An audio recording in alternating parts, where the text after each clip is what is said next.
எல்லோரும் எப்படி இருக்கீங்க? நம்ம சட்டுன்னு ஒரு பிரேக்ஃபாஸ்ட் செய்கிறதுக்கு கோதுமை புட்டு செய்யலாம். அதுக்கு அது எப்படி செய்யலான்னு பார்க்கலாம். அதுக்கு மெஷரிங் கப்பில் ஒரு கப் கோதுமை மாவு எடுத்துக்கோங்க. அதை எடுத்து ஒரு தட்டில் போட்டுட்டு ஒரே ஒரு ஸ்பூன் உப்பு போட்டுக்கோங்க. அதுக்கப்புறம் தண்ணி எடுத்து நல்லா தொளிச்சு விட்டு நல்லா அதை நல்லா கையை வச்சு நல்லா பிணைஞ்சு சாதாரணமாக பிணைஞ்சி உதிரி உதிரியாக பிணைஞ்சி வச்சுருங்க.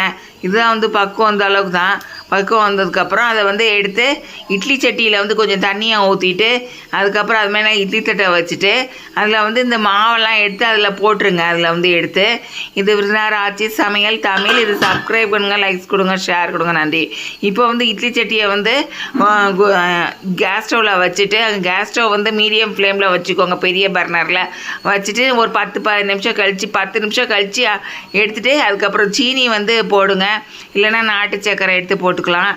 அப்புறம் தேங்காய் துண்டாக ஒரு சின்ன பத்தை எடுத்து அதை வெட்டி எடுத்துக்கோங்க. வெட்டி எடுத்துகிட்டு அதை மிக்சியில் ஒரு சுற்றிட்டு அந்த தேங்காய் பூவை எடுத்து அதில் அந்த புட்டில் எடுத்து கோதுமை புட்டில் போட்டுக்கோங்க. அதுக்கப்புறம் எடுத்து குழந்தைங்களுக்கு பரிமாறுங்க. பெரியவங்களுக்கு சாப்பிட்றதா இருந்தால் சீனி ரொம்ப கம்மியாக சாப்பிட்டுட்டு அதுக்கப்புறம் தேங்காயெலாம் போடாமல் அப்படியே சாப்பிடுங்க. இதை மாதிரி சமைச்சு சாப்பிடுங்க. நன்றி.